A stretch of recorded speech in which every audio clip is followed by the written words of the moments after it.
जैसे ही women's day आता है, पूरी जनता लग जाती है विमेंस को महान दिखाने में कि कैसे हमने सेक्रीफाइसेस किए, कैसे हमने बलिदान दिया, कैसे हम माँ बन के परवरिश कर रही हैं। और फिर आते हैं कुछ ऐसे वर्ग जिन्हें इस सब चीज़ों से तकलीफ होती है। फिर स्टार्ट होता है gender fight social media sites पे और बाकी जगह। फिर वो आते हैं कि नहीं, कैसे वो महान है, कैसे उन्होंने ज़्यादा संघर्ष किया।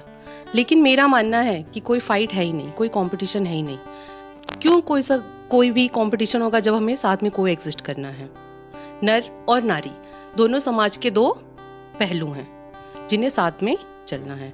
और मेरा मानना है कि नर और नारी में बहुत भेद है, कोई इक्वालिटी की बात ही नहीं है। Biologically, emotionally we are different.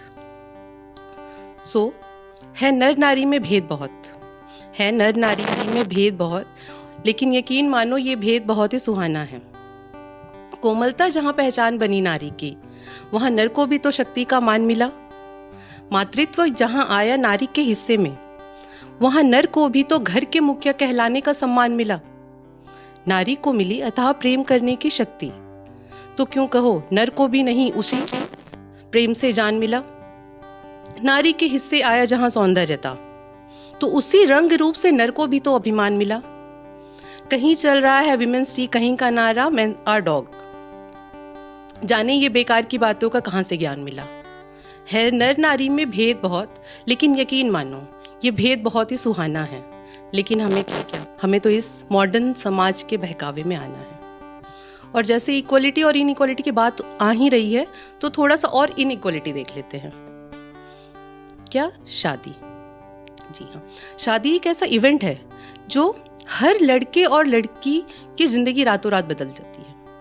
लड़कों की भी बदलती है, लेकिन लड़कियों की, उनका नाम, उनका काम, उनका पहचान, उनके सपने, उनके अपने, यहाँ तक कि उनका घर भी बदल जाता है।